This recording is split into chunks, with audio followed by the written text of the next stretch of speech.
Na manhã em que eu ia à audiência de divórcio, ajudei um idoso no ônibus. Quando desci, ele simplesmente me seguiu e quis me acompanhar até o tribunal.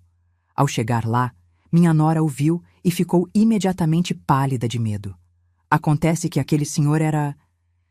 Eu sei que vocês estão se perguntando quem era aquele homem. Mas antes de revelar, preciso que entendam uma coisa. Às vezes, um único gesto de bondade pode desencadear uma reação em cadeia que muda tudo.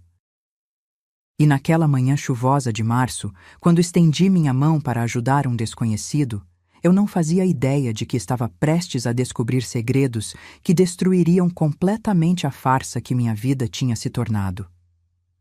Se você quer saber como uma simples passagem de ônibus de R$ 4,50 pode expor anos de mentiras, inscreva-se no canal agora, porque essa história vai te deixar sem fôlego até o último segundo. Deixa eu voltar para aquele momento. São 10 horas da manhã. Estou parada em frente ao Fórum da Comarca, encharcada pela chuva fina que não para de cair desde o amanhecer. Meu guarda-chuva velho, aquele preto com cabo de madeira que pertenceu ao meu falecido esposo, está torto, vazando água pelo lado direito. Minhas mãos tremem. Não sei se é do frio ou do nervosismo. Ao meu lado está esse senhor que conheci no ônibus há menos de 1 hora. Dr. Osvaldo, ele disse que se chama. Cabelos brancos perfeitamente penteados para trás, terno cinza impecável mesmo depois da chuva, olhos castanhos que carregam uma tristeza antiga. Ele insistiu em me acompanhar até aqui. Disse que conhecia bem este lugar, que trabalhou aqui durante 40 anos como advogado. Algo na voz dele me acalmou, mas agora, vendo meu filho Bernardo parado sob a marquise da entrada principal, ao lado dela, meu estômago se revira. Victoria está impecável como sempre. Calça social bege, blusa de seda rosa claro, aquele cabelo loiro escorrido caindo perfeitamente sobre os ombros. Ela está mexendo no celular, provavelmente postando mais uma foto da vida perfeita que construiu sobre as ruínas da minha. Bernardo me vê primeiro. Ele abre a boca para dizer algo, mas então seus olhos se desviam para o homem ao meu lado. Vejo a confusão no rosto do meu filho. Quem é esse senhor? Por que ele está com a mãe dele? É Victoria quem reage de verdade. Ela ergue o rosto da tela luminosa do celular e congela. Literalmente congela. O aparelho escorrega dos dedos dela e cai no chão molhado com um baque surdo. Suas pupilas se dilatam. O rosto, sempre tão controlado, sempre tão composto, perde toda a cor. Ela fica da cor das paredes brancas do fórum atrás dela. Não, ela sussurra. É quase inaudível, mas eu escuto. Não é possível. Dr. Osvaldo dá um passo à frente. Ele não sorri, mas há algo em sua postura, uma espécie de dignidade inabalável que me faz entender que este encontro não é acaso, é destino se corrigindo. Olá, Victoria, ele diz. A voz é firme, calma, mas carrega o peso de anos de dor. Faz tempo que não nos vemos, não é mesmo? 8 anos, mas se não me engano. Desde que você me deixou naquele estabelecimento. Victoria recua um passo. Suas costas batem na parede. Ela sacode a cabeça freneticamente, como se pudesse fazer aquele homem desaparecer apenas negando sua existência. Você está morto, ela balbucia. Você morreu. Eu vi o atestado. Você falsificou o atestado. Dr. Osvaldo completa a frase dela. Assim como falsificou tantos outros documentos ao longo dos anos, minha filha. A palavra cai como uma bomba. Filha. Eu olho para o senhor ao meu lado, depois para Victoria, depois de volta para ele. Meu cérebro demora alguns segundos para processar. Este homem, este senhor gentil que me ajudou, que pagou minha passagem com os últimos trocados que tinha no bolso, que insistiu em me acompanhar porque ninguém deveria enfrentar o fórum sozinho. É o pai dela? Bernardo finalmente reage. Do que vocês estão falando? Victoria, você me disse que seu pai tinha... Morrido? Dr. Osvaldo interrompe, virando-se para meu filho. É isso que ela te contou? Que eu estava morto? Interessante. Porque quando ela me internou à força naquele asilo clandestino em Ribeirão Preto, um lugar sem registro, sem fiscalização, onde idosos eram dopados e esquecidos, ela também disse à administração que eu não tinha mais família, que ninguém viria me visitar, que ela era minha única parente e que, caso eu viesse a falecer, ela deveria ser notificada imediatamente para cuidar dos trâmites. Cada palavra dele é uma revelação.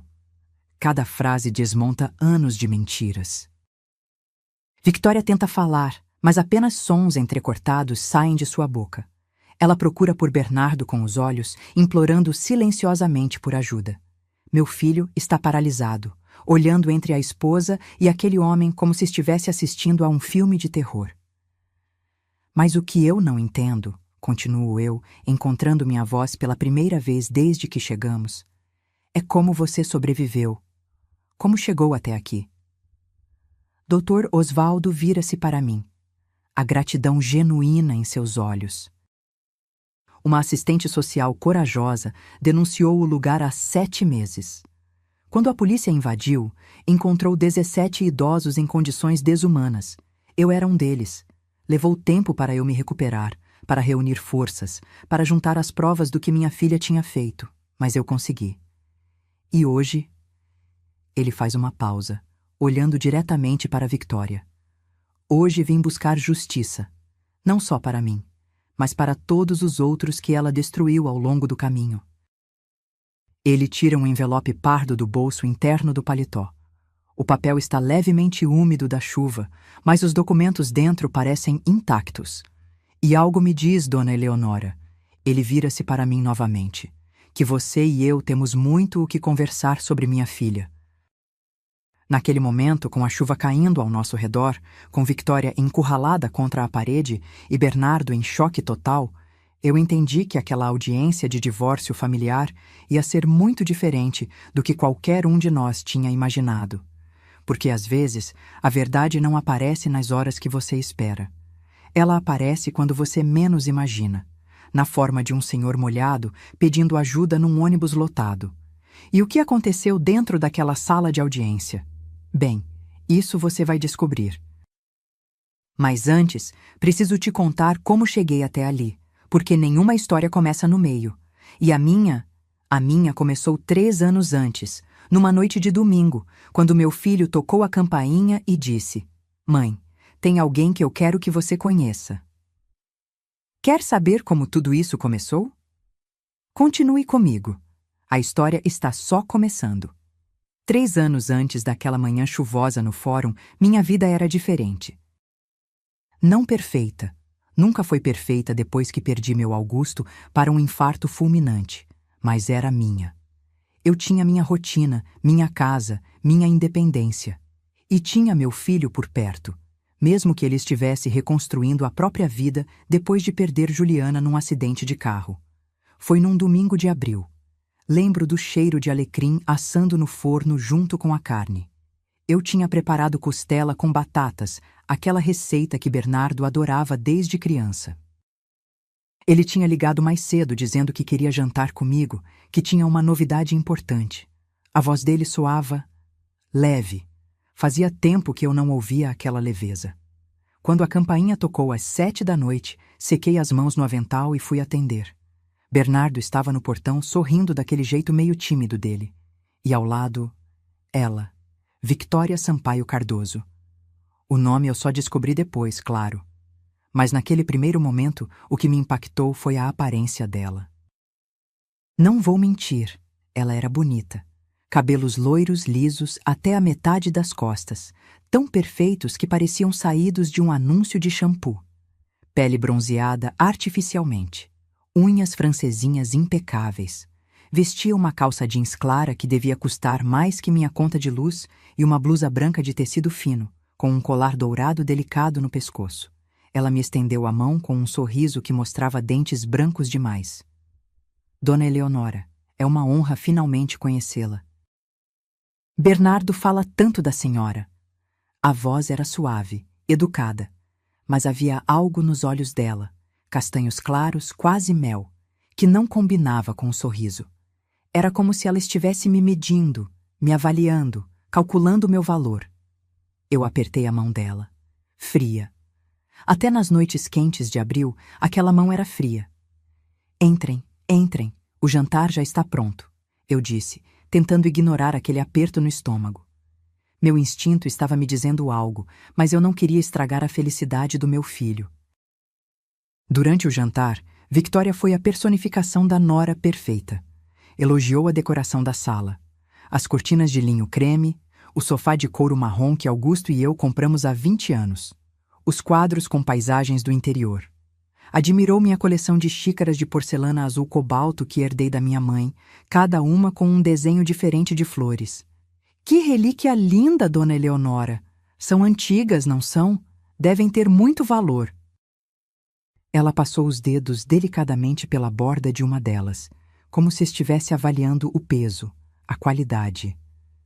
Valor sentimental, eu respondi, pegando a xícara de volta e colocando-a cuidadosamente na cristaleira. Eram da minha mãe. Ela ganhou no casamento, trouxe de Portugal. Victoria sorriu. Entendo. É importante guardar as coisas que importam, né? Um dia tudo isso fica para a família. A frase soou estranha, muito específica, muito presunçosa para alguém que eu tinha acabado de conhecer. Mas Bernardo estava radiante. Ele segurava a mão dela por cima da mesa, olhava para ela como se tivesse encontrado luz depois de anos no escuro. E como mãe, mesmo sentindo aquele desconforto crescente, eu queria que ele fosse feliz. Quando servia a torta de limão siciliano na sobremesa, Victoria praticamente gemeu de prazer na primeira garfada. Isso está divino! Dona Eleonora, a senhora tem que me passar essa receita. Bernardo merece comer essas delícias em casa também. Ela piscou para ele, depois virou para mim. Quero cuidar bem dele, sabe? Fazer tudo o que a senhora faz, com o mesmo carinho.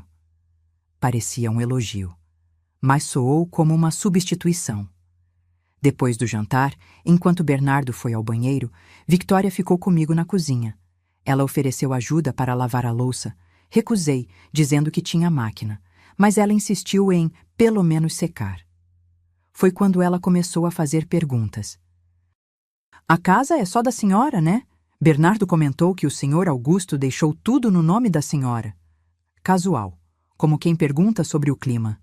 Sim, Augusto fez questão. Disse que eu tinha que ter segurança. Que homem previdente! Ela dobrou o pano de prato com movimentos precisos. E é uma casa grande para uma pessoa só, não é? 4 quartos, 2 banheiros, esse quintal enorme. Gosto do espaço. Tenho minhas memórias aqui. Claro, claro. Memórias são importantes. Pausa. Mas deve dar trabalho. Manutenção, limpeza, contas. A senhora consegue dar conta de tudo sozinha? Cada pergunta era uma cutucada disfarçada, testando, medindo, procurando fraquezas. Consigo sim, e Bernardo sempre me ajuda com o que preciso. O sorriso dela vacilou por uma fração de segundo. Ah, sim, ele é muito atencioso. Aliás, sobre isso, a senhora sabe que ele deposita R$ 3.500 para a senhora todo mês, né? Meu sangue gelou. Como ela sabia o valor exato? Bernardo tinha contado? Por quê? Ele me contou. Ela continuou, como se lesse meus pensamentos. Acredito que seja importante casais não terem segredos sobre dinheiro. E olha, não me entenda mal, acho lindo ele cuidar da mãe. Mas a gente tá planejando nosso futuro juntos agora, sabe? Casamento, quem sabe filhos. E todo real conta. Ela tinha acabado de conhecer minha casa, minha comida, minhas xícaras. E já estava calculando quanto meu filho gastava comigo. Quando eles foram embora naquela noite, eu fiquei na varanda vendo o carro desaparecer na rua. O cheiro de alecrim ainda pairava no ar. Mas havia outro cheiro também, algo adocicado demais, enjoativo. O perfume dela tinha ficado impregnado na almofada do sofá onde ela sentou. Entrei, abri as janelas para arejar. Peguei aquela almofada e sacudi com força, como se pudesse sacudir também a sensação ruim que tinha ficado, porque eu sabia. Mesmo sem conseguir explicar, mesmo sem querer acreditar, algo dentro de mim, aquele instinto de mãe que a gente desenvolve depois de anos cuidando de alguém, estava gritando um alerta. Aquela mulher não tinha entrado na minha casa procurando amor. Ela tinha entrado procurando inventário. E nos meses seguintes eu ia descobrir que meu instinto estava certo. Mas já seria tarde demais. O que Victoria estava planejando desde o primeiro dia? Continue comigo para descobrir como uma serpente se camufla até o momento do bote. 6 meses. Foi o tempo que levou entre aquele jantar e o casamento. 6 meses para Victoria convencer meu filho de que eles precisavam oficializar logo, porque, quando você encontra a pessoa certa, por que esperar? 6 meses para ela transformar o luto do meu filho em dependência emocional. 6 meses para eu me tornar a mãe chata que não quer ver o filho feliz. Quando Bernardo me ligou dizendo que tinha marcado o casamento para dezembro, senti aquele aperto no peito de novo. Tentei disfarçar a preocupação. Mas, filho, vocês mal se conhecem. Não seria melhor esperar mais um pouco? Conhecer melhor as famílias, fazer planos? Mãe, eu já perdi tempo demais depois que a Juliana se foi. Victoria me fez voltar a viver. Eu preciso disso. Preciso dela. A voz dele tinha uma urgência que me assustou. Como se Victoria fosse oxigênio e ele estivesse se afogando sem ela. Eu queria dizer tantas coisas, queria falar sobre aquelas perguntas invasivas, sobre o jeito que ela olhava para minha casa como quem faz orçamento mental. Mas as palavras morreram na minha garganta. Porque quando você questiona demais, vira a vilã da história. E eu não queria perder meu filho. O casamento aconteceu numa tarde de sábado, num salão pequeno perto do centro. Victoria insistiu numa cerimônia íntima, só família próxima, nada extravagante porque estamos economizando para nosso futuro. Éramos eu, 2 primos distantes de Bernardo e 3 amigas dela, mulheres impecáveis, com roupas caras e sorrisos vazios. O vestido de noiva? R$18.000. Eu vi a nota fiscal esquecida no banco de trás do carro quando Bernardo me deu carona na semana anterior. R$18.000 num vestido para uma cerimônia de 20 pessoas, mas eles estavam economizando. No dia do casamento, Victoria estava deslumbrante. O vestido era de renda francesa, justo no corpo, cauda curta. Os cabelos presos num coque baixo sofisticado. Maquiagem impecável. Ela parecia ter saído de uma revista. Eu usei um vestido verde musgo simples que tinha no armário. Não quis comprar nada novo. Talvez por birra, talvez por pressentimento de que precisaria guardar cada centavo. Durante a festa, Victoria mal dirigiu 3 palavras a mim. Ela estava ocupada tirando fotos para as redes sociais, posando com as amigas, recebendo parabéns. Quando anunciaram o bolo, ela e Bernardo cortaram juntos, sorrindo para as câmeras. Ninguém me chamou para a foto tradicional com os noivos. Simplesmente me esqueceram. Fiquei sentada na minha mesa, mexendo no guardanapo de papel, sentindo-me invisível na festa do meu próprio filho. Foi uma das amigas dela, Tatiana, uma morena alta de salto agulha vermelho, quem veio até mim no final da noite. A senhora é a mãe do Bernardo, né? Ela estava levemente alcoolizada, apoiando-se na mesa. Coitada da senhora. Olhei para ela confusa. Como assim? Ah, nada não. Ela deu um risinho amargo. É só que a Vicky tem um histórico. Bem, deixa pra lá. A senhora vai descobrir sozinha. E saiu cambaleando antes que eu pudesse perguntar mais. Aquelas palavras ficaram ecoando na minha cabeça a noite inteira. 3 semanas depois, a primeira facada veio. Eu estava na cozinha preparando o almoço de domingo, tradição que mantínhamos desde sempre, quando Bernardo chegou. Sozinho. Victoria tinha compromisso inadiável, segundo ele. Mas meu filho estava diferente, inquieto, mexendo no celular a cada 5 minutos, evitando meu olhar. Filho, aconteceu alguma coisa? Ele respirou fundo, guardou o telefone. E disse a frase que partiria nossa relação ao meio. Mãe, a gente precisa conversar sobre dinheiro. Meu estômago afundou. A Victoria e eu estamos organizando nossa vida financeira, planilhas, investimentos, essas coisas. E, bem, ela acha, nós achamos, que os R$ 3.500 que eu deposito para a senhora todo mês é muito.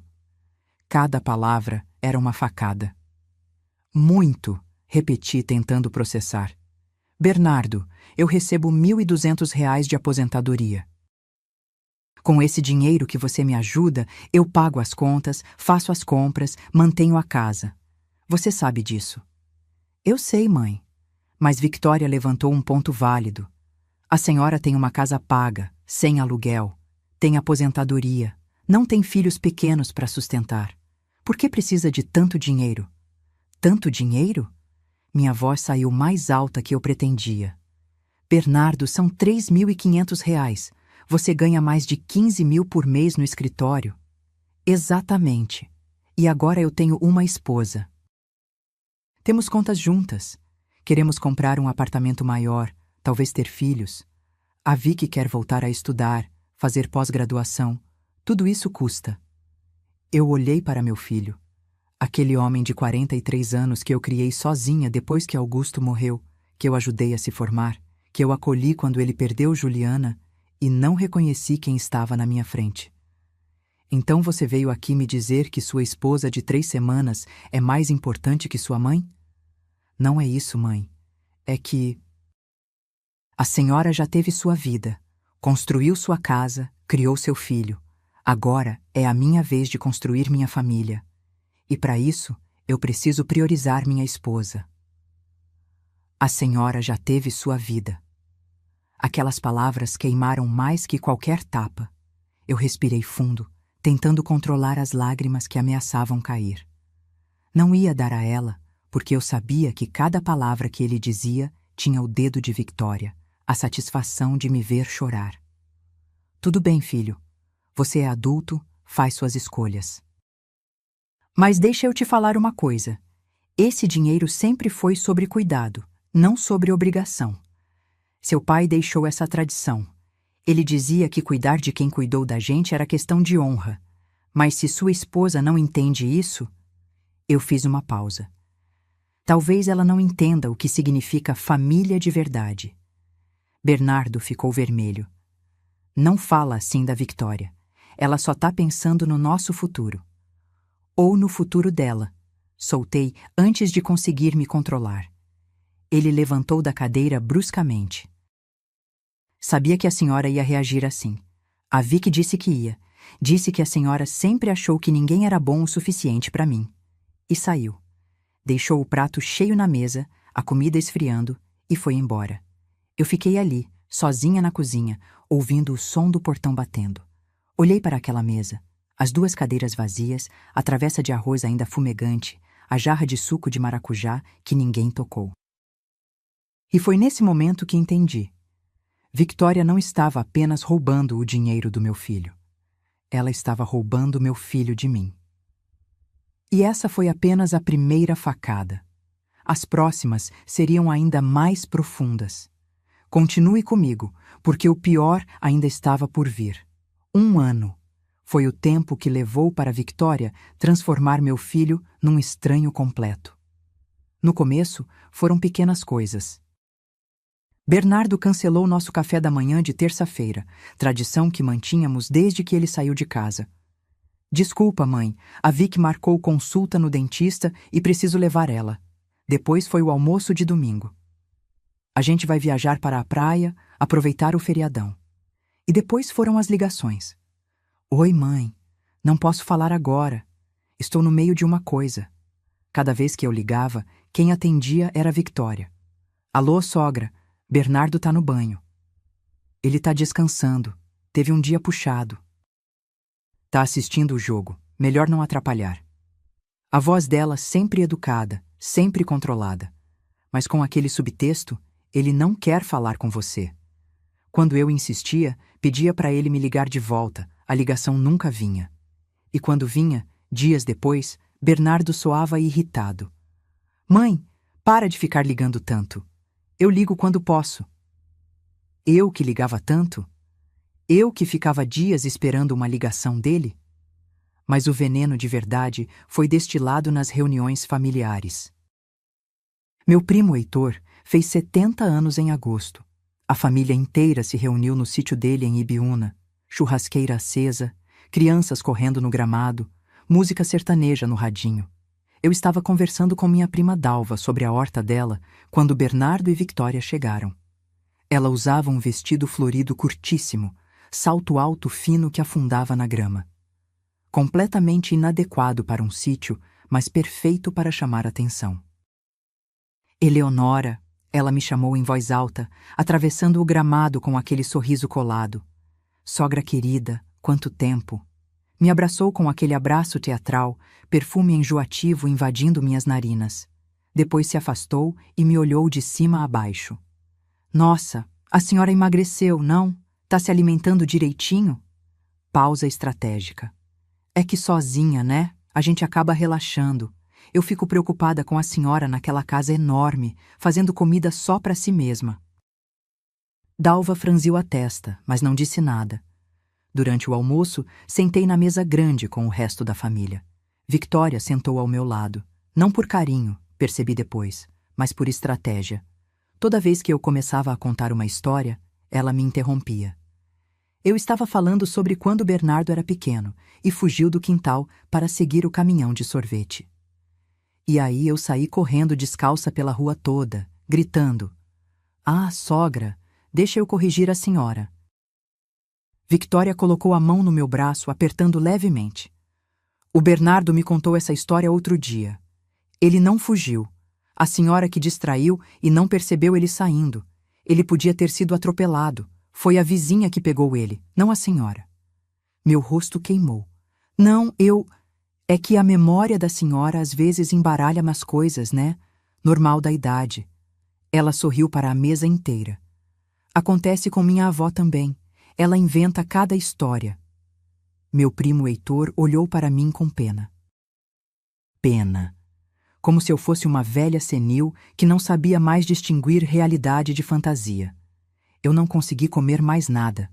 O nó na garganta era grande demais. Mas o pior veio depois, quando voltamos para dentro da casa buscar a sobremesa. Victória entrou na sala onde ficavam os móveis antigos de Heitor. Uma cômoda de jacarandá, um relógio de parede de 1940, alguns porta-retratos de prata. Ela começou a pegar cada peça, virar, verificar se tinha marca, avaliar. Victória, o que você está fazendo? Perguntei. Ah, só admirando as antiguidades. Seu primo tem bom gosto. Ela pegou um porta-retrato pesado.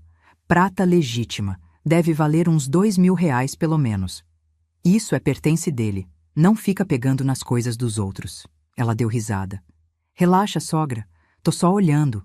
Aliás, ela virou para mim com aquele sorriso que não alcançava os olhos, falando em antiguidades, quando a senhora faleceu.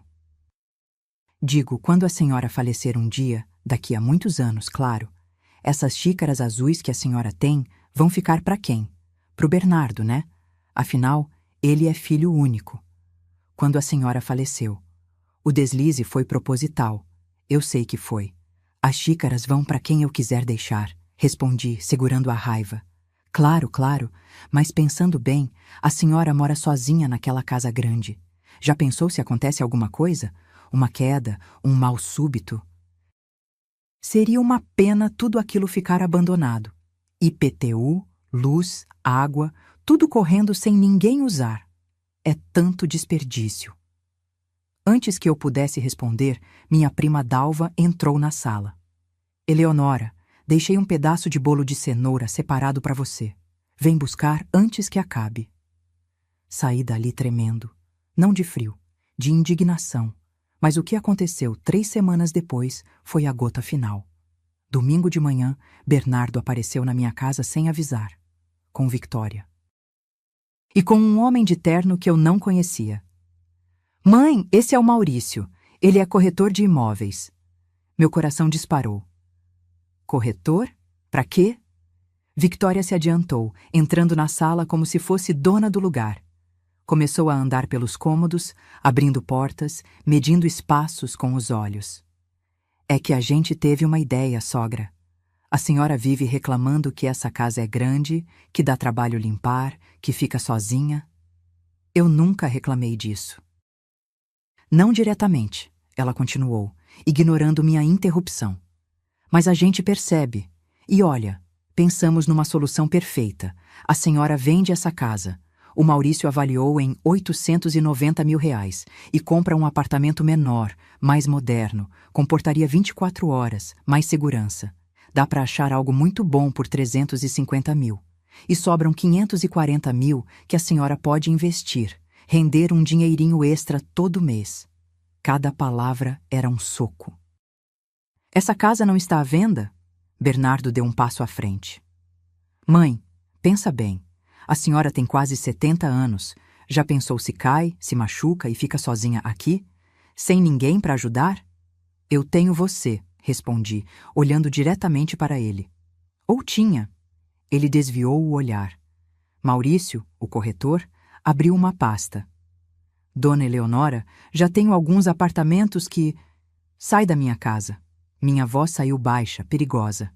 Sai da minha casa agora. O silêncio foi pesado. Victoria soltou uma risadinha nervosa. Sogra, não precisa. Eu disse agora. Eles saíram. Maurício primeiro, constrangido.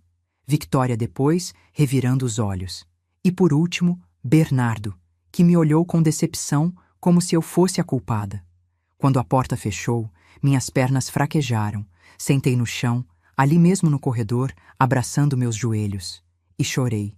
Chorei porque percebi que tinha perdido meu filho.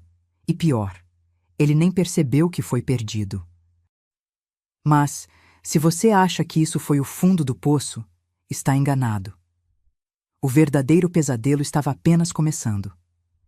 3 meses depois daquela discussão sobre vender a casa, eu achei que tinha vencido. Achei que eles tinham desistido. Bernardo mal ligava, mas pelo menos não aparecia mais com corretores. Que idiota eu fui. Em uma quinta-feira de novembro, às 9h40 da manhã, a campainha tocou. Era um motoboy com um envelope do cartório. Assinei o recebimento com aquela curiosidade neutra de quem acha que é alguma conta atrasada ou comunicado da prefeitura. Abri o envelope ainda parada no hall de entrada. E meu mundo desabou. Notificação de venda de imóvel.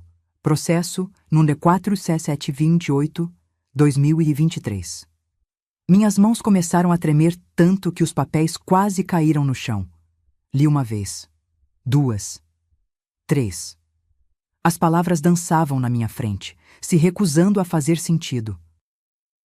Minha casa. Minha casa, a casa que Augusto e eu compramos há 32 anos, onde criei meu filho, onde cada móvel guardava uma memória, estava em processo de venda. Para uma empresa chamada Cardoso em Silveira Empreendimentos Litada. Valor, R$720 mil, R$170 mil abaixo do valor real. E a suposta vendedora? Eu, Eleonora Mendes Silva. Só que eu nunca tinha assinado nada, nunca tinha autorizado nada, nunca tinha nem ouvido falar dessa empresa. Sentei no chão do corredor, o envelope caído ao meu lado, tentando respirar. Meu peito estava apertado, a visão embaçada. Senti um gosto amargo na boca, medo puro destilado. Peguei o telefone com mãos trêmulas e liguei para Bernardo. Chamou 6 vezes. Caiu na caixa postal. Liguei de novo e de novo. Na 5ª tentativa, ele atendeu, irritado. Mãe, eu tô trabalhando. Bernardo, alguém tá tentando roubar minha casa. Silêncio. Do que a senhora tá falando? Recebi uma notificação do cartório dizendo que minha casa está sendo vendida. Tem documentos, assinaturas, procurações, mas eu não assinei nada. Outro silêncio, mais longo, mais pesado. A senhora tem certeza que não assinou? Não recebeu nenhum despachante, nenhum... Bernardo, eu sei o que eu assino e o que eu não assino. Tá bom. Calma, vou ver o que consigo descobrir. Depois eu ligo. E desligou. Fiquei ali, segurando o telefone mudo, sentindo-me absolutamente sozinha. Não esperei ele ligar de volta. Peguei minha bolsa, os documentos e fui direto ao poupa-tempo procurar a Defensoria Pública. Precisava de um advogado. Precisava de ajuda. Na fila, que demorou 4 horas, li cada palavra daqueles papéis malditos. Tinha procuração com minha assinatura. Falsificada, mas com reconhecimento de firma no cartório Borges, na Zona Leste. Tinha comprador, a tal empresa Cardoso em Silveira. Tinha tudo. Era um processo limpo, organizado, profissional. Alguém tinha planejado isso nos mínimos detalhes. Quando finalmente fui atendida, a advogada da defensoria, uma mulher jovem, cansada, com pilhas de processos na mesa, olhou meus documentos com expressão grave. Senhora Eleonora, isso é estelionato, falsificação de documentos em cartório. Vamos entrar com uma ação urgente, pedir bloqueio da venda, investigação. Ela fez uma pausa. Mas preciso ser honesta. Esses casos demoram.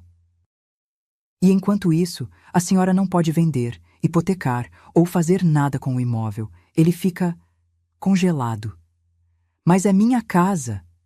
Eu sei. Mas até provarmos que a assinatura é falsa, que houve crime, o processo judicial se arrasta, pode levar meses, até anos. Anos. Saí de lá sentindo-me derrotada. Mas tinha algo que não me saía da cabeça. Cardoso em Silveira. O sobrenome Cardoso. Cheguei em casa e fiz o que devia ter feito antes. Joguei o nome da empresa no Google. E descobri. Cardoso em Silveira Empreendimentos. Liteda Sócios, Victória Sampaio Cardoso e Ricardo Silveira Cardoso. Ricardo Silveira Cardoso, o cunhado dela, o irmão dela que ela nunca mencionou, que nunca apareceu no casamento, que era fantasma. Minha nora estava tentando roubar minha casa através de uma empresa de fachada. Liguei para Bernardo 17 vezes. Ele não atendeu nenhuma. Então liguei para o número de Victória, que eu tinha guardado, mas nunca tinha usado. Ela atendeu no segundo toque. Voz doce, tranquila. Alô? Você. Minha voz saiu rouca de tanto segurar o choro. Você falsificou minha assinatura. Você tentou roubar minha casa. Risada. Uma risada leve, quase divertida. Ah, sogra. A senhora tá bem? Parece confusa. Eu tenho as provas. A empresa é sua. Seu nome tá nos documentos. Documentos que a senhora mesma assinou, querida. Lembra? A senhora veio aqui em casa há 2 meses. Assinou uns papéis que o Bernardo pediu. Eram para organizar sua sucessão, facilitar as coisas caso aconteça algo com a senhora. Eu nunca fui na sua casa. Ah, mas foi sim. A senhora até tomou café comigo, bolo de laranja. A senhora elogiou. A voz dela era calma, controlada, sádica. Sabe o que eu acho, Eleonora? Acho que a senhora está ficando esquecida. Senil. Assina documentos e depois não lembra. É triste, mas acontece com idosos. Meu sangue congelou. Eu vou te processar. Vou te colocar na cadeia. Com que dinheiro, sogra? A senhora mal consegue pagar suas contas. E quando o juiz ver que a senhora está alegando coisas sem sentido, acusando a nora do próprio filho de roubo, bem, eles vão achar que a senhora realmente precisa de ajuda psiquiátrica. Quem sabe até uma interdição, né? Para proteger a senhora de si mesma. Ela desligou. E eu entendi. Ela não estava apenas roubando minha casa. Ela estava me destruindo por dentro. Me fazendo duvidar da minha própria sanidade. Me isolando. Me transformando na louca da história. Naquela noite, não consegui dormir. Fiquei sentada na sala escura, olhando para as paredes, para os móveis, para cada canto daquele espaço que era meu único refúgio no mundo. E pela primeira vez em 68 anos de vida, eu pensei em desistir. Desistir da casa, desistir da luta, desistir de tudo. Porque quando você luta sozinha contra alguém que tem dinheiro, influência e seu próprio filho do lado dela, como você vence? Mas se eu tivesse desistido naquele momento, você não estaria ouvindo essa história agora, porque o pior ainda estava por vir. E foi esse pior que, paradoxalmente, me salvou. O processo judicial se arrastou como uma lesma, deixando rastro de sal. Primeiro foi a perícia grafotécnica, análise da assinatura falsificada. Demorou 2 meses só para agendar. Depois, mais 1 mês para sair o resultado. Conclusivo.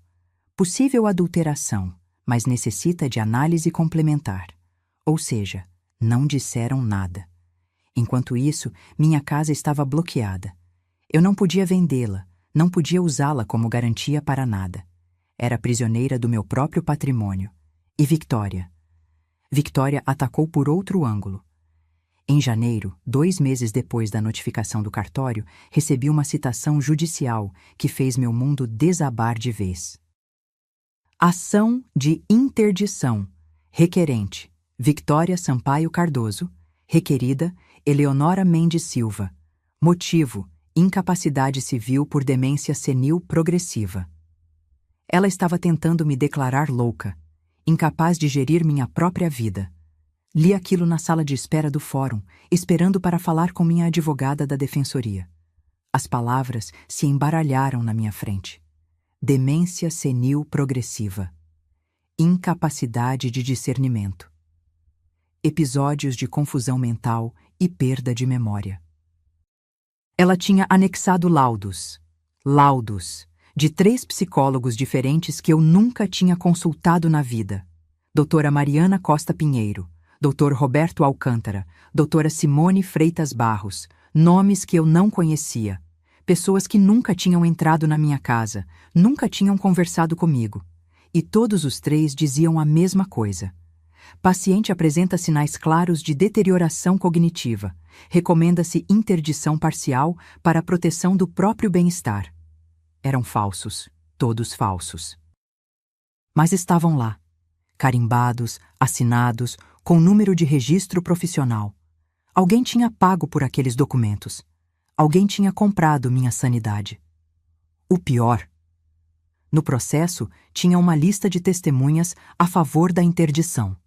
E o primeiro nome era Bernardo Henrique Mendes Silva, meu filho. Meu filho tinha assinado um documento dizendo que eu era louca. Quando cheguei em casa naquele dia, não consegui entrar.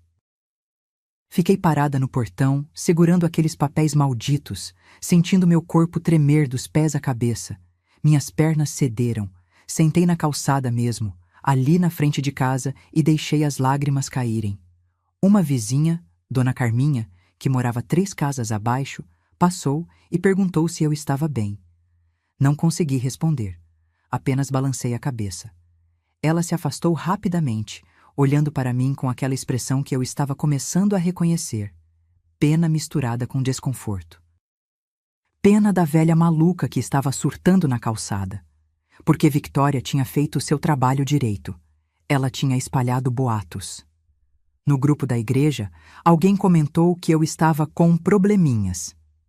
Na padaria do seu Moacir, a atendente me olhou com aquela cautela de quem lida com alguém imprevisível. As amigas do bordado pararam de me ligar para os encontros quinzenais. Eu tinha me tornado a louca da rua.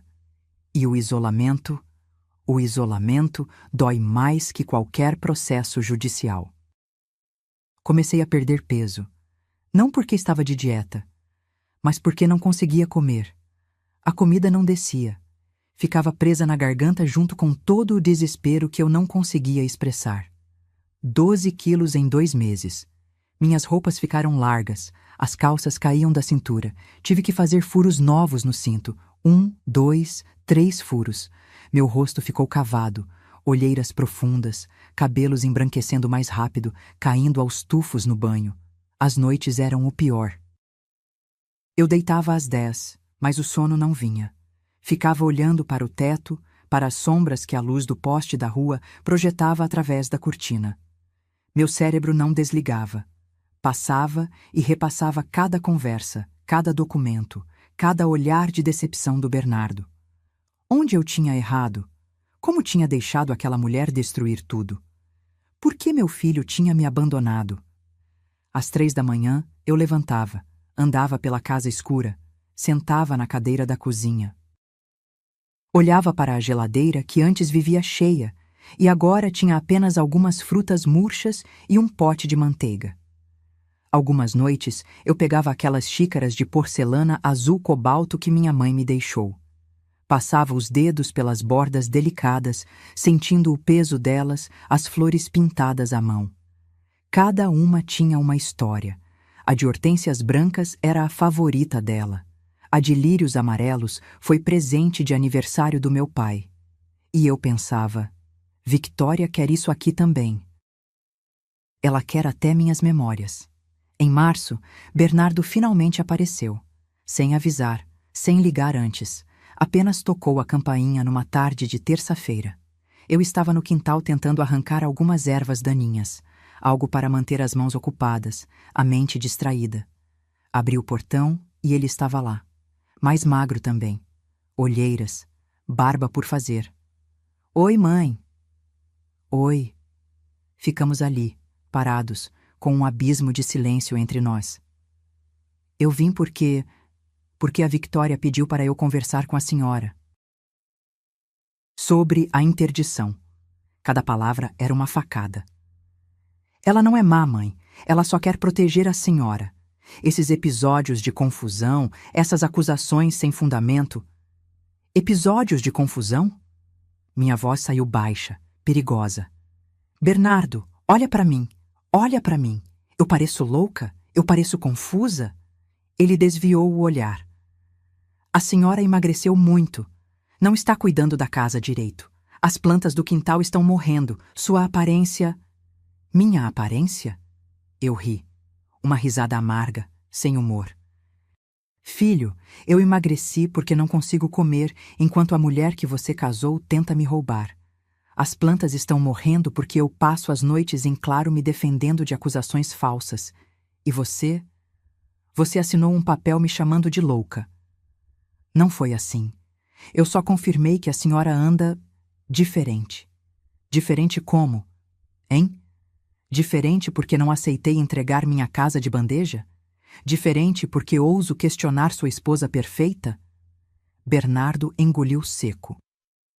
A Victoria me mostrou mensagens suas, mensagens confusas, repetidas, sem sentido. Ela me mostrou... Mentiras! Explodi. Ela te mostrou mentiras. Bernardo, eu mal tenho WhatsApp. Como eu vou mandar mensagens confusas se eu mal uso o celular? Ele ficou em silêncio. Mas não era um silêncio de dúvida.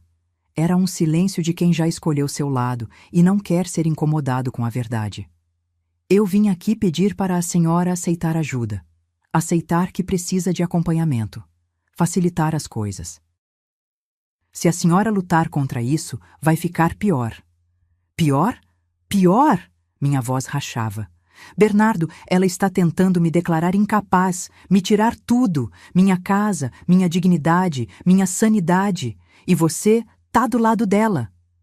Eu tô do lado da minha esposa, ele gritou de volta. Como deveria ser? A senhora nunca aceitou ela, nunca deu uma chance.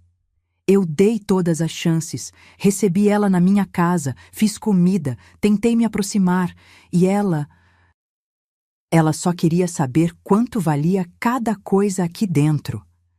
Bernardo deu um passo para trás, como se minhas palavras fossem físicas. A senhora está doente, mãe, e eu não vou ficar aqui ouvindo isso. E foi embora. Pela segunda vez, ouvi o portão bater, mas dessa vez foi diferente.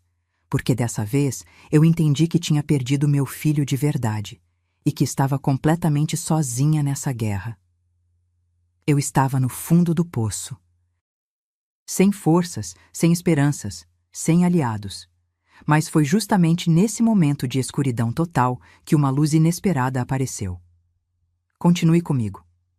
Abril chegou trazendo mais uma bomba. Dessa vez, foi um oficial de justiça que bateu na porta.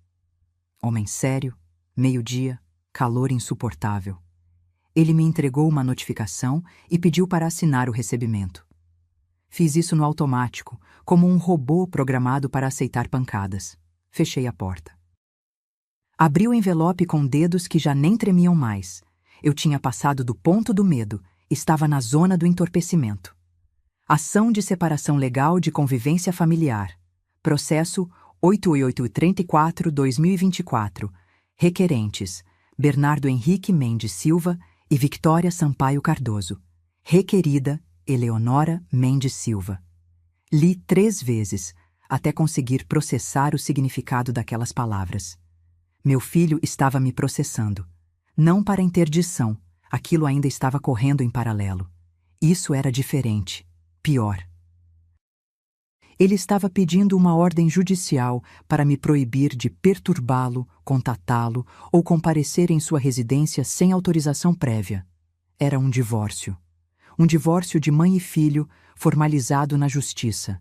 A justificativa? Comportamento obsessivo e invasivo da requerida, que insiste em contatos indesejados, comparece sem aviso na residência dos requerentes e profere acusações infundadas que geram sofrimento psicológico. Eu li aquilo sentada no sofá da sala. O mesmo sofá onde Bernardo dormia quando tinha pesadelo aos 6 anos. O mesmo sofá onde ele estudava para as provas da escola. O mesmo sofá onde chorou nos braços dele quando Augusto morreu. E agora ele me acusava de ser uma perturbação na vida dele. Tinha anexos, prints de ligações. Sim, eu tinha ligado 17 vezes naquele dia que descobri sobre a empresa Cardoso em Silveira. Tinha relatos de vizinhos dizendo que a senhora idosa aparece constantemente na casa do filho, causando constrangimento. Tinha até uma foto minha, tirada de longe, sem eu saber, parada na frente do apartamento deles, com cara de perdida. Eu tinha ido lá uma única vez, 3 semanas atrás, desesperada para falar com Bernardo. Ele não estava. Victória me disse que ele não queria me ver e fechou a porta na minha cara. Eu fiquei ali parada, sem saber o que fazer, tentando juntar coragem para tocar a campainha de novo. E alguém tinha tirado uma foto, alguém tinha documentado meu desespero para usar contra mim. A audiência estava marcada para 19 de março, uma quarta-feira, dali a apenas 15 dias. Eu teria que comparecer ao Fórum da Comarca Central, sentar numa sala diante de um juiz e me defender da acusação de ser uma mãe inconveniente. Naquela noite, fiz algo que não fazia há décadas. Peguei a garrafa de vinho que estava no fundo do armário desde a última ceia de Natal com Augusto. Servi um copo, depois outro e outro. Não fiquei bêbada. Meu corpo estava tão exausto que apenas ficou mais entorpecido. Sentei no chão da cozinha, encostada no armário debaixo da pia, e deixei as lágrimas caírem silenciosamente. Foi aí que vi. Embaixo da porta da frente, aquela fresta por onde às vezes passam panfletos de mercado, havia um envelope branco. Não tinha selo, não tinha remetente. Apenas meu nome escrito à mão com letra firme, masculina. Senhora Eleonora Mendes Silva. Me arrastei até lá. Peguei o envelope. Abri com aquela curiosidade apática de quem já não espera nada de bom. Dentro, uma folha de papel sulfite. E nela, apenas um endereço e uma frase. Rua 7 de Setembro, 847, Ribeirão Preto, SP, Asilo São Vicente de Paula. Se quer a verdade sobre Victória Sampaio Cardoso, vá até este lugar. Um pai também foi abandonado. Meu coração acelerou pela primeira vez em semanas. Um pai também foi abandonado. Ribeirão Preto. O mesmo lugar que Dr. Osvaldo tinha mencionado. Só que eu ainda não sabia quem era Dr. Osvaldo. Isso viria depois. Naquele momento, aquela carta era apenas um enigma. Quem tinha me enviado isso? Por quê? Como sabiam do que eu estava passando? E mais importante, o que tinha em Ribeirão Preto que poderia ser a verdade sobre Victória? Virei o papel. Nada, apenas aquelas linhas. Peguei meu celular, aquele modelo simples que eu mal sabia usar, e digitei o endereço no Google. Era mesmo um asilo. São Vicente de Paula. 3 estrelas de avaliação. Comentários reclamando de negligência, falta de estrutura, funcionários grosseiros.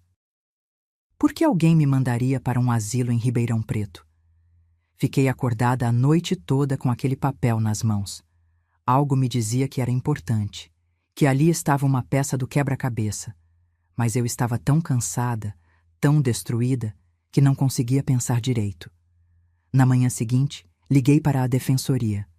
Minha advogada, que já estava sobrecarregada com meus 2 processos, atendeu com aquela voz de quem tem outras 50 pessoas esperando. Dona Eleonora, sobre a audiência do dia 19, a senhora precisa comparecer. É obrigatório. Se não for, o juiz pode decidir à revelia e... Eu vou, interrompi. Mas preciso saber, eu posso pedir para investigarem algo? Uma informação que recebi? Depende. Que tipo de informação? Olhei para o papel na minha mão. Um asilo em Ribeirão Preto, onde supostamente tem algo relacionado à Victória. Silêncio na linha. Dona Eleonora, a senhora precisa de provas concretas, não de suposições. Se for a audiência com teorias soltas, vai piorar sua situação. Ela tinha razão. Eu sabia que tinha. Mas aquela carta era a primeira centelha de esperança que eu tinha em meses. Guardei o papel na gaveta da minha cômoda, junto com as fotos antigas de Bernardo bebê, junto com as memórias do que eu um dia tive. Os dias até a audiência passaram num borrão cinza. Eu mal saía de casa, mal comia, apenas esperava, contando as horas. Na noite anterior, terça-feira, 18 de março, separei minha roupa. Uma calça social preta meio desbotada, uma blusa de manga comprida bege, sapatos fechados que doíam no pé, mas eram os únicos apresentáveis que eu tinha. Meu guarda-chuva velho, porque a previsão era de chuva. Não consegui dormir. Fiquei deitada olhando para o teto, imaginando como seria sentar diante daquele juiz. O que eu diria? Como me defenderia das acusações de ser uma mãe inconveniente, uma velha perturbada? E se eles realmente me declarassem incapaz? E se perdesse tudo? Às 4 da manhã levantei, tomei banho, me vesti, e às 5:30 peguei aquele papel da gaveta e o coloquei na bolsa. Não sabia por quê. Talvez fosse um talismã, talvez fosse só desespero. Mas quando subi naquele ônibus às 6:45 da manhã, com a chuva molhando meus ombros e o medo apertando meu peito, eu não imaginava que aquele pedaço de papel tinha sido plantado por alguém que sabia exatamente o que estava fazendo. Alguém que também tinha sido destruído por Victória e que estava esperando o momento certo para se vingar. A verdade estava a caminho. E ela tinha cabelos brancos, 75 anos, e um passado que ia explodir tudo. Continue comigo. A chuva começou antes mesmo do sol nascer. Daquelas chuvas finas e persistentes de outono que molham aos poucos, entrando pelos punhos da manga, escorrendo pelo colarinho. O céu estava cor de chumbo quando tranquei o portão de casa às 6:15 da manhã. Minha bolsa pesava no ombro. Dentro, os documentos do processo, aquele papel misterioso com o endereço de Ribeirão Preto e uma carteira com exatos R$ 43. Todo o dinheiro que me restava no mundo. O ponto de ônibus ficava a 3 quarteirões. Caminhei devagar, pisando nas poças que se formavam entre as pedras portuguesas da calçada. Meu guarda-chuva velho fazia um barulho ritmado, toque, toque, toque, contra a chuva. Tinha mais gente no ponto do que eu esperava para aquela hora. Um rapaz de uniforme de segurança, fones no ouvido. 2 mulheres com aventais de cozinha por baixo dos casacos. Um senhor com marmita na mão. Todos com aquela cara de segunda-feira perpétua que só quem pega ônibus cedo conhece. O 875. Fórum Central chegou às 6:40. Lotado. Claro que estava lotado. Empurrei-me para dentro junto com outros 5 passageiros.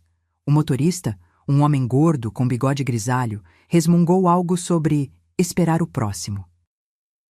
Passei minha carteirinha de idosa no validador. O bip soou. Procurei um lugar para me segurar quando ouvi a discussão. Ou paga ou desce. Não tenho o dia inteiro. Virei. Perto da catraca, um senhor de cabelos brancos estava parado, mexendo nos bolsos do paletó molhado com desespero crescente.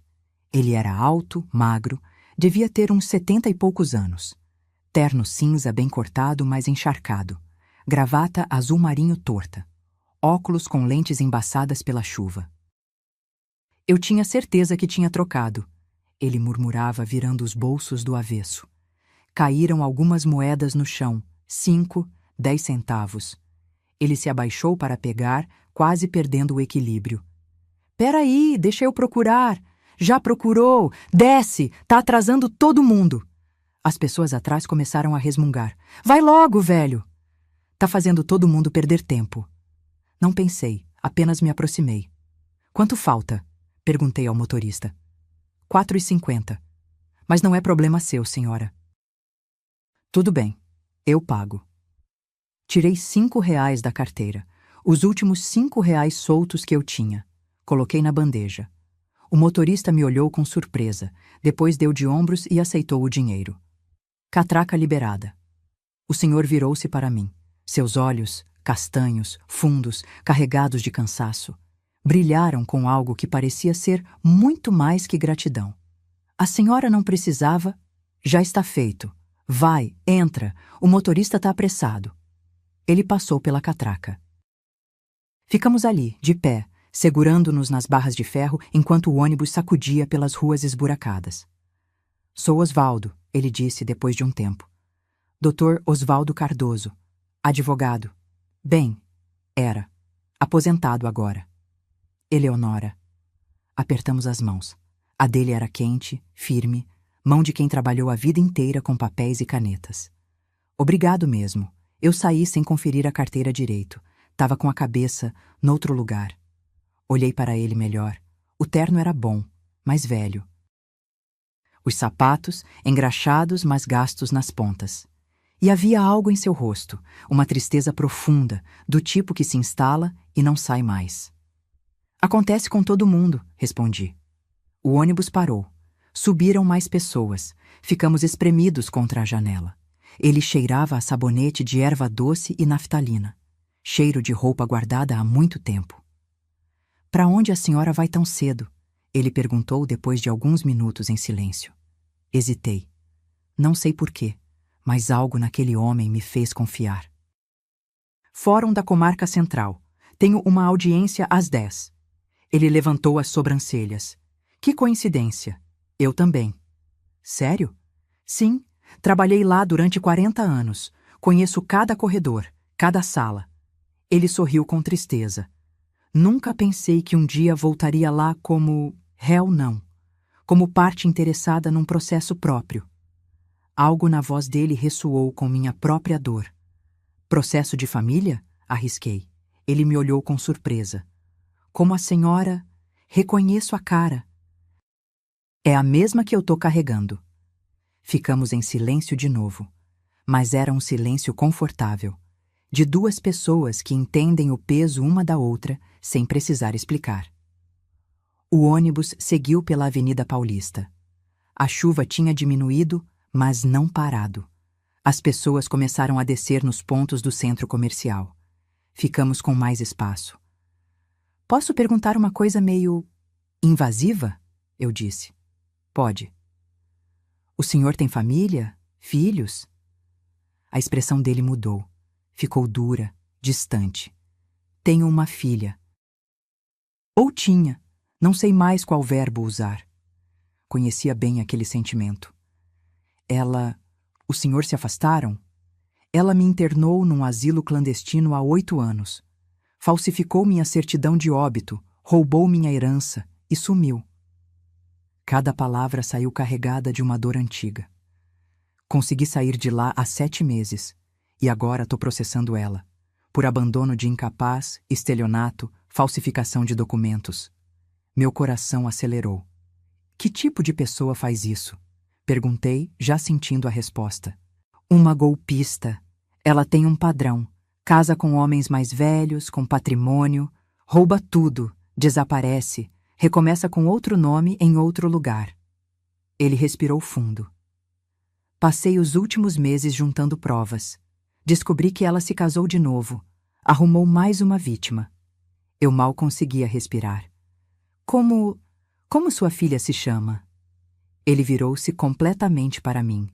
E foi quando vi a dor, a vergonha, a raiva contida nos olhos dele. Victoria, Victoria Sampaio Cardoso. O mundo parou. O ônibus continuou andando, mas eu não sentia mais o movimento. Não ouvia mais os sons, apenas aquele nome ecoando na minha cabeça. Victoria Sampaio Cardoso. Victoria Sampaio Cardoso. Victoria Sampaio Cardoso. A senhora tá bem? Dr. Osvaldo segurou meu braço. Ficou pálida. Tirei o papel da bolsa com mãos trêmulas. Aquele papel misterioso. Mostrei para ele. O senhor esteve no Asilo São Vicente de Paula? Ele arregalou os olhos. Como a senhora sabe disso? Alguém me mandou esse papel.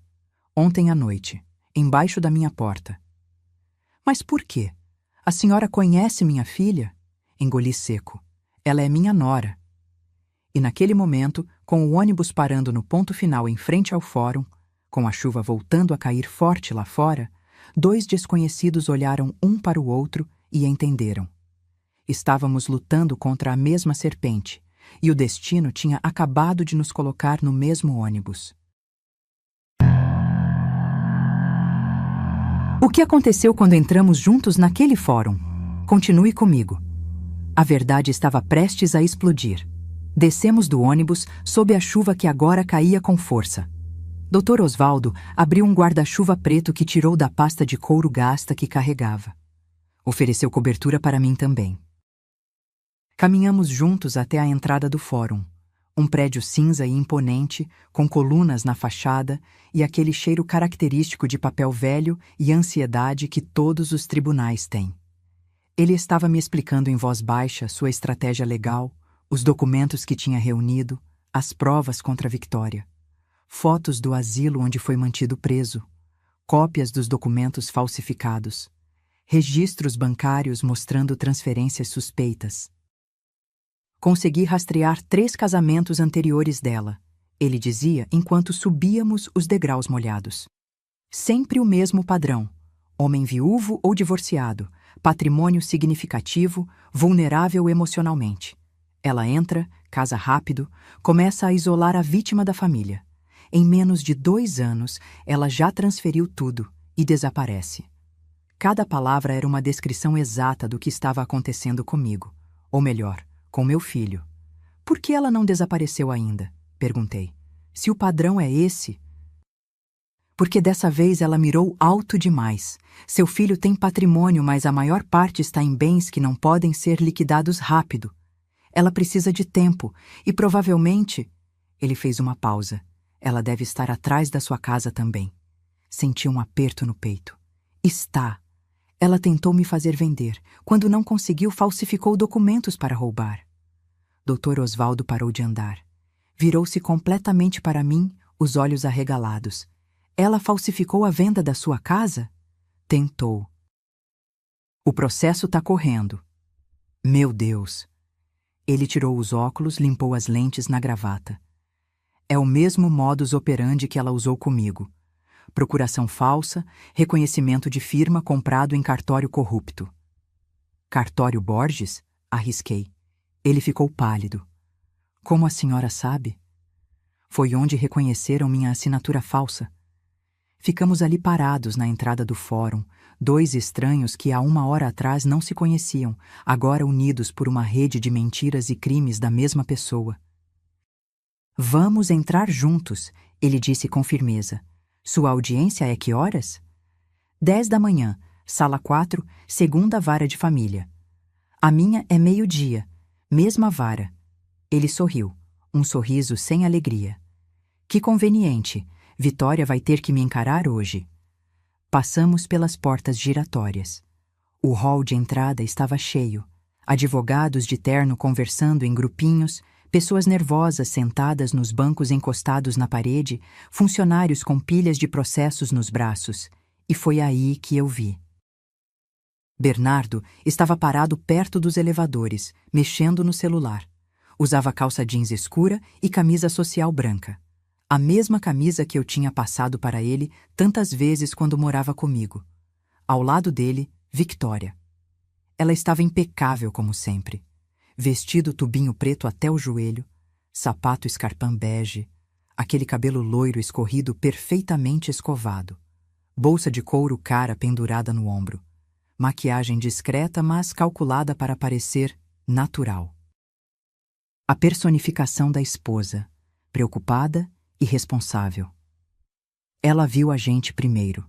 Seus olhos se fixaram em mim, já esperando me ver, provavelmente satisfeita de me encontrar sozinha, derrotada, sem advogado de verdade. Mas então seu olhar se desviou para o homem ao meu lado. E eu vi, a cor sumindo do rosto dela num segundo. Os lábios se abrindo levemente, num ó silencioso de choque. Os olhos se arregalando tanto que dava para ver o branco ao redor da íris. Seu corpo inteiro ficou rígido. A bolsa escorregou do ombro, bateu no chão com um baque surdo. O celular que estava na mão dela caiu também, a tela rachando no impacto contra o piso de granito. Mas ela não se moveu para pegar. Ela estava congelada, olhando para Dr. Osvaldo como se estivesse vendo um fantasma. Porque para ela, ele era um fantasma. Bernardo notou a reação dela. Vic, o que foi? Seguiu o olhar da esposa até nós. Franziu a testa ao me ver, depois olhou para o senhor ao meu lado com confusão. Quem é esse? Dr. Osvaldo deu um passo à frente, lento, deliberado. Sua postura mudou, ficou ereta, imponente. O advogado que trabalhou 40 anos naquele prédio voltou à tona. Olá, Vitória, ele disse. A voz era calma, mas carregada de um poder silencioso. Faz tempo que não nos vemos, não é mesmo? 8 anos, desde que você me deixou naquele estabelecimento. A palavra estabelecimento saiu como um veneno. Victoria começou a balançar a cabeça, pequenos movimentos frenéticos. Não, ela sussurrou. Sua voz saiu rouca, estrangulada. Não é possível. Você tá morto. Eu vi, eu tenho o atestado. O atestado que você falsificou? Dr. Osvaldo completou. Ele tirou um envelope da pasta que carregava. Eu tenho aqui uma cópia, assinatura falsa da doutora Helena Rodrigues, que inclusive já confirmou em depoimento que nunca me atendeu. CRM dela foi usado sem autorização.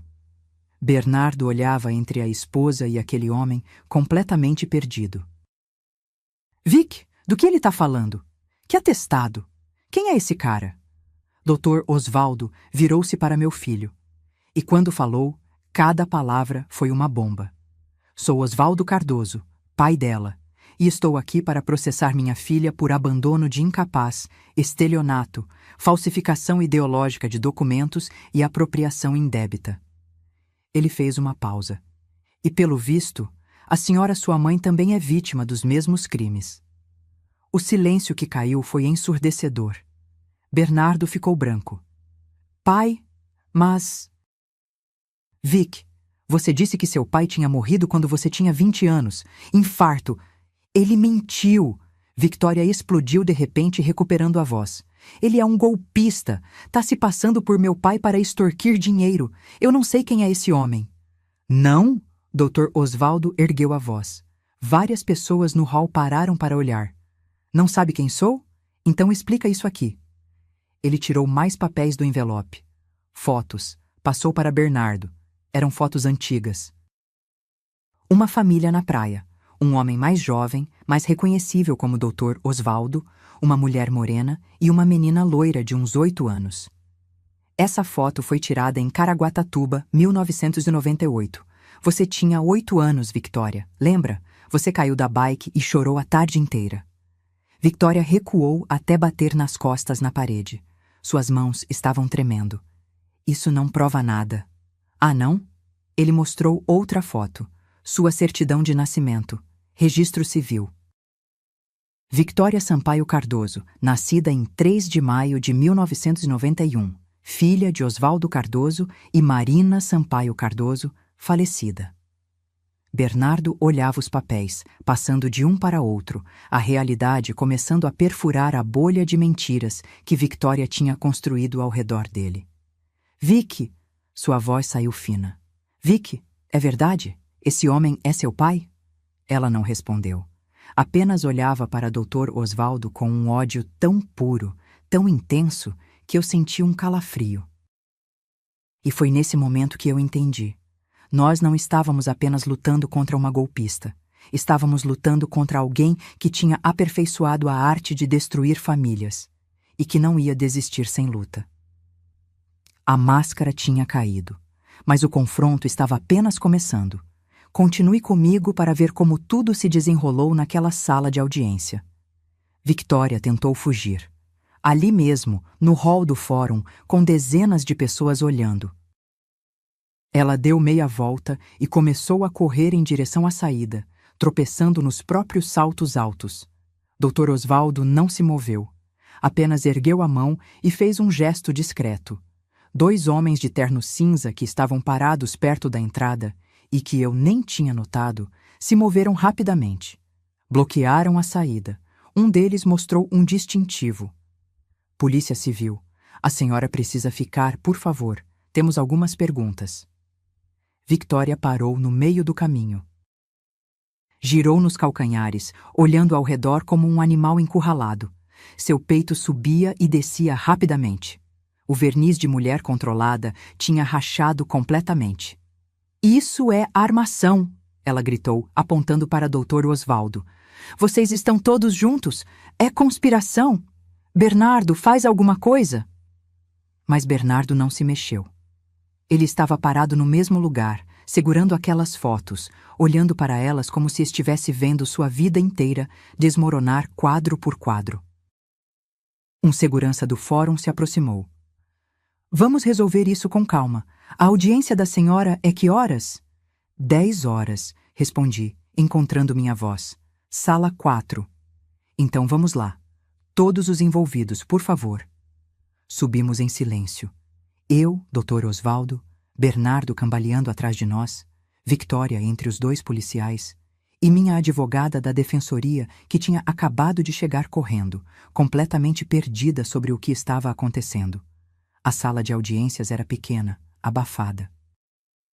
Mesa de madeira escura no centro, bandeira do Brasil pendurada torta na parede, ar-condicionado velho fazendo barulho. A juíza já estava lá, uma mulher de uns 50 anos, cabelos grisalhos presos num coque apertado, óculos de leitura pendurados numa corrente no pescoço. Doutora Sônia Marques, dizia a plaquinha na mesa dela. Ela olhou para o grupo confuso entrando na sala e franziu a testa. Quantos processos estão sendo julgados aqui hoje? 2, Excelência, respondeu o Dr. Osvaldo. Mas estão profundamente conectados. Com sua permissão, gostaria de explicar. A juíza suspirou, ajeitou os óculos e fez um gesto de prossiga. O que aconteceu nos próximos 40 minutos foi uma aula de como desmontar uma mentira construída ao longo de anos. Dr. Osvaldo apresentou tudo. E eu digo tudo. Ele tinha registros bancários mostrando como Victoria tinha esvaziado a conta dele antes de interná-lo. 320 mil reais transferidos para contas fantasmas. Tinha o contrato falso do asilo, assinado com um nome que não era o dele. Tinha gravações de funcionários do asilo confirmando que ela pagava em dinheiro vivo para manter ele dopado e isolado. Minha filha me visitou uma única vez nesses 8 anos, ele disse, a voz tremendo mais firme. Foi 3 dias depois de me internar. Ela entrou no quarto, olhou para mim e sabe o que disse? Você sempre foi um estorvo. Agora pelo menos é um estorvo que rende. E saiu. Bernardo estava sentado na cadeira ao meu lado, branco como papel. Suas mãos tremiam. Dr. Osvaldo continuou. Mostrou os 3 casamentos anteriores de Victoria. Todos com homens mais velhos, todos terminando com os maridos misteriosamente renunciando aos bens em acordos de divórcio leoninos. Arnaldo Pereira, empresário, 62 anos. Casou com ela em 2015. 2 anos depois, assinou divórcio cedendo apartamento de 250 mil reais. Hoje, ele vive numa kitnet alugada, sem entender como assinou aqueles papéis. Ricardo Fonseca, médico aposentado, 58 anos. Casou em 2017. 18 meses depois, transferiu para ela participação numa clínica avaliada em R$ 400 mil. Ele alega que foi coagido, que havia ameaças. Maurício Sampaio, advogado, 64 anos. Casou em 2019. Um ano depois, estava morto. Suicídio, segundo o laudo. Mas a família contesta até hoje. Victória herdou tudo. A cada nome, Victória encolhia mais na cadeira. Suas unhas francesas perfeitas arranhavam a madeira da mesa. A juíza olhava os documentos com uma expressão cada vez mais sombria. E o que isso tem a ver com o processo de separação familiar movido pelo Sr. Bernardo? Ela perguntou. Foi quando minha advogada, graças a Deus, encontrou sua voz. Excelência, a estratégia é a mesma: isolar a vítima da família, no caso, o filho da senhora Eleonora. A requerida entrou com processo de interdição contra minha cliente, alegando demência senil, apresentou laudos psicológicos falsos. Já estamos investigando os profissionais envolvidos.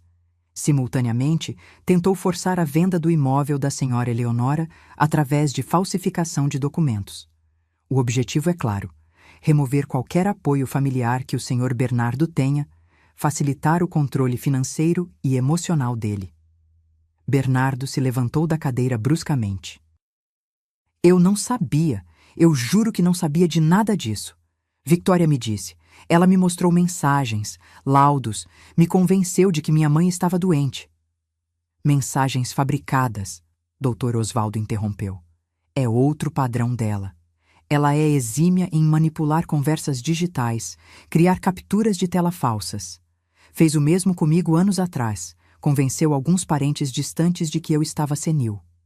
A juíza se virou para Victória. A senhora tem algo a dizer em sua defesa? Victória ergueu o rosto. E o que eu vi ali me fez gelar. Não havia mais pânico. Não havia mais medo. Apenas um vazio frio, calculista. Tudo isso são invenções de um velho ressentido e de uma sogra que nunca me aceitou, ela disse com uma calma artificial. Sim, meu pai está vivo. Nos afastamos por diferenças pessoais. Ele nunca aceitou meus relacionamentos. Quanto aos casamentos anteriores, foram todos consensuais, com divórcios legais. E sobre a senhora Eleonora. Ela olhou para mim com desprezo. Ela realmente apresenta sinais de confusão mental. Qualquer pessoa próxima pode confirmar. Qualquer pessoa que você manipulou, eu respondi, levantando também. Minha voz saiu mais forte do que eu imaginava ser capaz. Você espalhou boatos sobre mim, me isolou das minhas amigas, me transformou na louca da história. Mas eu nunca assinei aqueles documentos, nunca autorizei venda da minha casa. E você sabe disso. A juíza bateu o martelo na mesa. Silêncio. Todos sentados. Foi quando um dos policiais se adiantou, entregando um tablet para a juíza. Excelência, acabamos de receber isso do delegado responsável pela investigação do Asilo São Vicente de Paula. A juíza assistiu a algo na tela. Seu rosto foi ficando cada vez mais duro. Depois de 2 minutos, ela pausou o vídeo e olhou diretamente para Victória. É uma gravação de câmera de segurança do asilo, datada de agosto de 2016. Mostra a senhora entrando com uma mala cheia de dinheiro, entregando para o administrador, já preso por sinal, e depois saindo do quarto do seu pai. Na gravação, é possível ver claramente o Sr. Osvaldo tentando sair da cama, sendo contido por 2 funcionários enquanto a senhora apenas observa. A juíza tirou os óculos. Tem algo que queira acrescentar? O silêncio foi absoluto. E foi nesse silêncio que Vitória finalmente entendeu. Tinha acabado. As mentiras tinham desmoronado. O castelo de cartas tinha caído, e não havia mais como reconstruir. Mas o que aconteceu depois foi ainda mais impactante. A justiça estava prestes a agir. Continue comigo. Victória não respondeu à pergunta da juíza.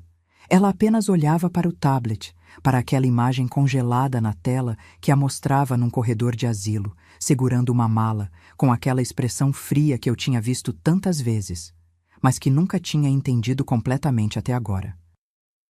A juíza fechou o tablet e olhou para os policiais. Levem a senhora sob custódia. Prisão preventiva por estelionato, falsificação de documentos, abandono de incapaz e formação de quadrilha. O Ministério Público será notificado imediatamente para apresentar denúncia formal. Foi como se alguém tivesse apertado o play em câmera lenta. Um dos policiais se aproximou de Victoria com as algemas. Ela olhou para o metal brilhante como se não entendesse o que estava acontecendo. Ou talvez porque nunca tinha imaginado que esse dia chegaria. Não, ela disse, recuando na cadeira. Não, vocês não podem, eu tenho direitos. E vai exercê-los na delegacia, o policial respondeu com voz firme. Por favor, levante e coloque as mãos para trás. Victoria se virou para Bernardo com um desespero que, pela primeira vez, parecia genuíno. Bernardo, amor, faz alguma coisa, liga para o advogado, não deixa eles me levarem. Eu sou sua esposa, eu sou sua esposa. Meu filho estava sentado, imóvel, olhando para as próprias mãos. As fotos que Dr. Osvaldo tinha mostrado ainda estavam espalhadas na mesa à frente dele, evidências de uma vida inteira de mentiras. Bernardo! Victoria gritou mais alto. Olha para mim! Ele ergueu o rosto lentamente, e quando falou, sua voz saiu vazia, oca. Você me fez assinar um documento chamando minha mãe de louca. Cada palavra parecia doer nele. Me fez processar ela. Me fez acreditar que ela estava doente. E eu acreditei em você. Deus do céu, eu acreditei em você. Porque você me ama, Victoria berrou. As lágrimas começaram a cair, mas não eram lágrimas de arrependimento. Eram lágrimas de raiva, de frustração por ter sido pega. Porque somos uma família. Tudo que eu fiz foi por nós. Por nós? Bernardo deu uma risada amarga. Você tentou roubar a casa da minha mãe. Você dopou seu próprio pai num asilo.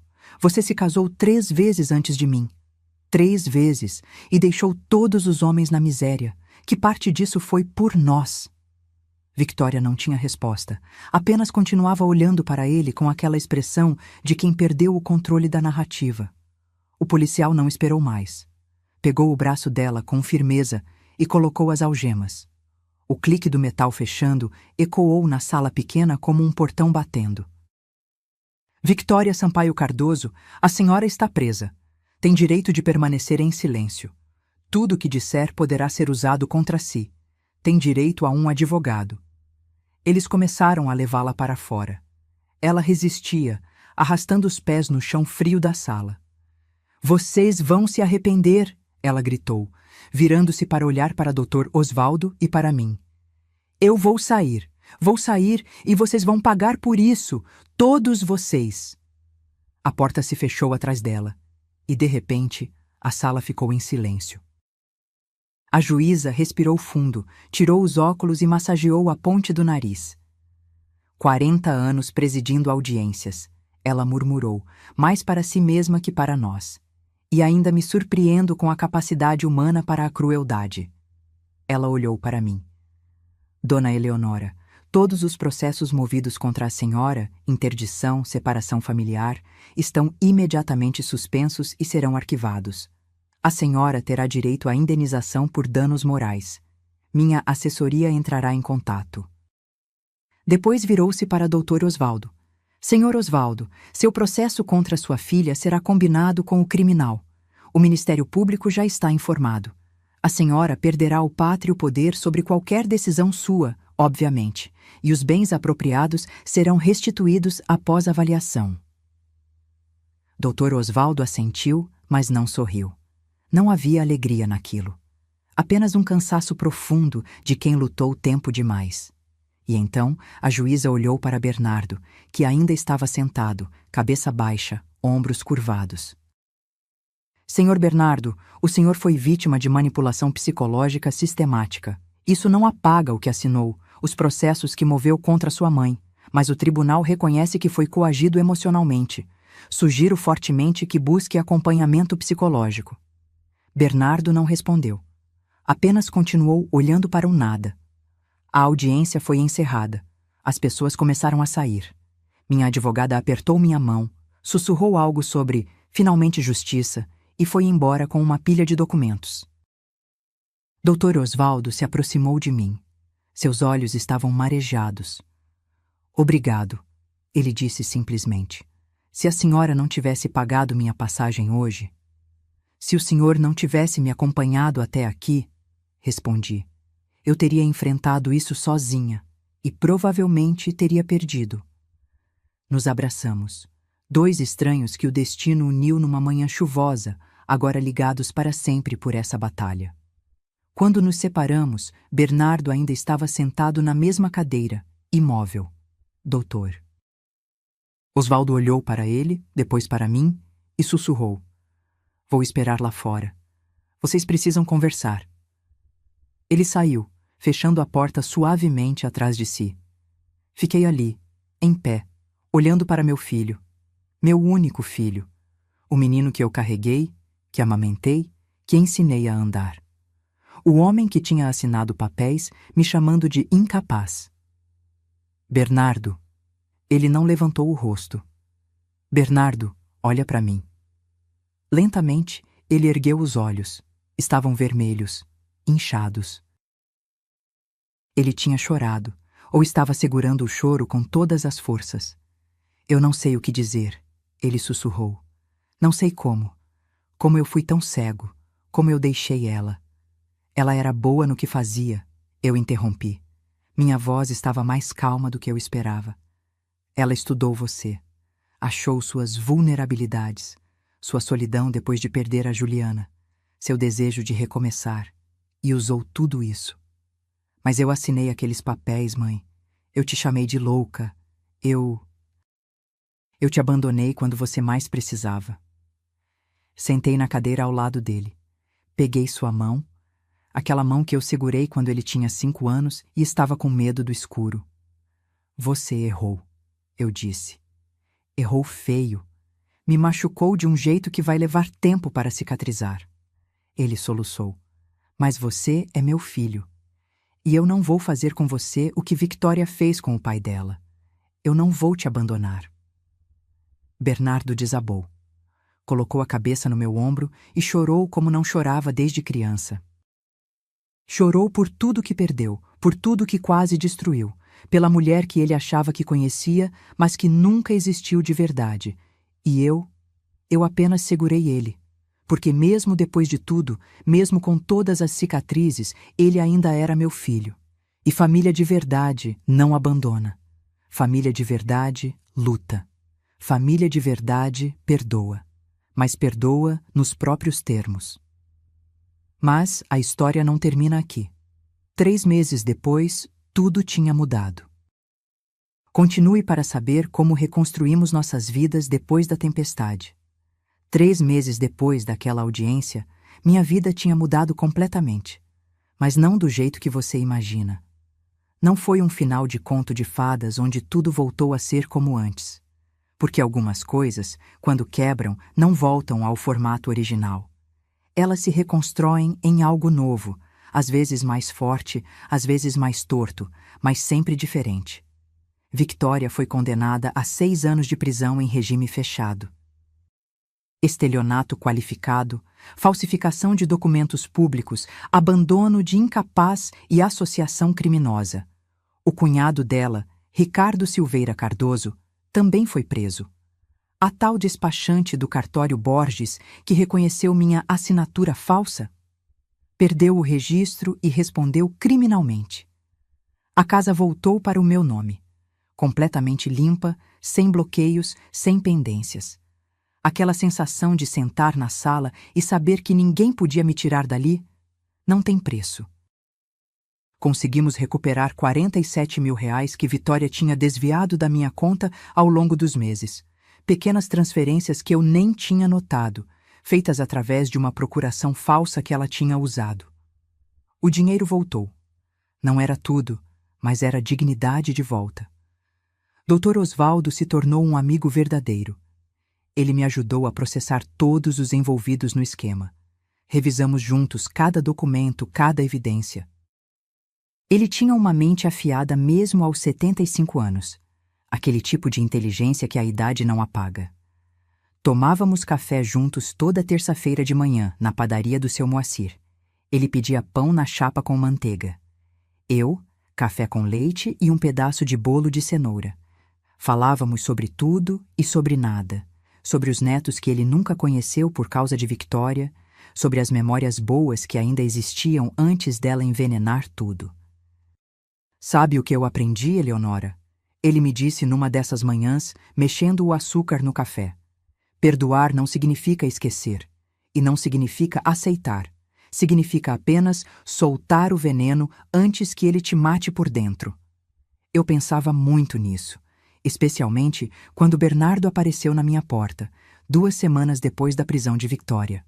Era um sábado de tarde. Ele estava com uma mala na mão, olheiras profundas, barba crescida. Mãe, eu queria saber se posso ficar aqui por um tempo. Só até eu me organizar. Vendi o apartamento que eu dividia com ela. Não consigo ficar lá. Olhei para meu filho, para aquele homem de 43 anos que parecia ter envelhecido 10 em 3 meses. Parte de mim queria abraçá-lo, colocá-lo no quarto dele, fazer comida, cuidar. Era o instinto de mãe, aquele que nunca morre, mesmo depois de tudo. Mas a outra parte, a parte que tinha aprendido o preço da ingenuidade, sabia que precisava estabelecer limites. Não, eu disse. Ele piscou surpreso. Não? Não, Bernardo. Você não vai morar aqui. Vi a dor passando pelo rosto dele, mas continuei. Você me abandonou quando eu mais precisei. Assinou papéis me chamando de incapaz. Me processou. Me isolou. E você fez tudo isso por escolha. Respirei fundo. Victoria manipulou você, sim. Mas você tinha uma mãe do outro lado dizendo a verdade. E você escolheu não acreditar em mim. Eu sei, mãe. Eu sei e me arrependo todo dia. Por isso que... Me deixa terminar. Minha voz estava firme. Eu te perdoo, filho. Porque você é meu sangue e porque eu entendo que estava cego. Mas perdoar não significa voltar atrás. Não significa fingir que nada aconteceu e te receber de braços abertos como se você tivesse só esquecido o meu aniversário. Ele estava com os olhos marejados. Você vai aprender a viver sozinho, como você quis me deixar vivendo. Vai alugar um apartamento, vai fazer suas compras, vai passar suas noites em claro pensando em como chegou até aqui. E aí, quando entender de verdade o que fez, a gente reconstrói nossa relação. Do jeito que eu decidir, no tempo que eu precisar. Mas, mãe, não tem mais, Bernardo. Eu estabeleci minhas condições, visitas quinzenais, aqui em casa, com horário marcado. Você vai fazer terapia, não é sugestão, é exigência. E você vai reconhecer publicamente para toda a família, para as pessoas que Victoria manipulou, o que aconteceu. Vai limpar meu nome. Ele ficou ali, na porta, segurando aquela mala, processando minhas palavras. A senhora me odeia? Não, filho. Muito pelo contrário. Eu te amo tanto que não vou te deixar usar meu perdão como muleta para não crescer. Você precisa aprender que ações têm consequências, que você machucou alguém que te amou a vida inteira e que reconstruir confiança leva tempo. Ele assentiu devagar. Enxugou as lágrimas com as costas da mão. Tá certo, mãe. Do jeito da senhora. Eu vou merecer seu perdão de verdade. Já merece, filho. Só não merece as coisas serem fáceis. Ele foi embora, e eu fechei a porta, apoiando a testa na madeira fria, sentindo o peso e o alívio ao mesmo tempo. Porque aquilo era amor de verdade. Não o amor frouxo que aceita tudo, mas o amor que exige crescimento, que impõe limites, que diz, eu te amo, mas não à custa da minha dignidade. Hoje, 5 meses depois daquele dia no fórum, minha casa está em paz. As xícaras de porcelana azul cobalto continuam na cristaleira, seguras, minhas, intocadas. O quintal voltou a ter flores. Voltei para o grupo da igreja. As amigas voltaram. Bernardo vem me visitar a cada 15 dias, sempre pontual, sempre respeitoso. Ele faz terapia toda semana. Está aprendendo a reconstruir a própria vida e, de quebra, a reconstruir a relação comigo. É um processo lento. Há dias que ainda dói. Há momentos que olho para ele e lembro da traição. Mas há também momentos que vejo o homem que ele está se tornando, mais consciente, mais humilde, mais humano. E Dr. Osvaldo continua tomando café comigo toda terça. Às vezes Bernardo vem junto. É estranho. O homem que foi traído pela filha e o homem que traiu a mãe, sentados na mesma mesa, aprendendo juntos sobre reconstrução. Porque essa história não é sobre vingança. É sobre dignidade. Não é sobre ódio. É sobre amor próprio. E não é sobre desistir das pessoas. É sobre ensinar que amor verdadeiro vem com responsabilidade. Se eu não tivesse ajudado aquele senhor no ônibus naquela manhã chuvosa, talvez minha história tivesse sido diferente. Talvez eu tivesse perdido tudo. Mas ajudei. E o destino me devolveu a ajuda de um jeito que eu nunca imaginaria.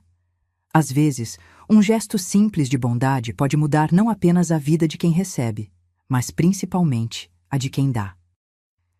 E se essa história tocou seu coração, se você já passou por algo parecido ou conhece alguém que está lutando contra a manipulação familiar, deixe um comentário contando de onde você está assistindo.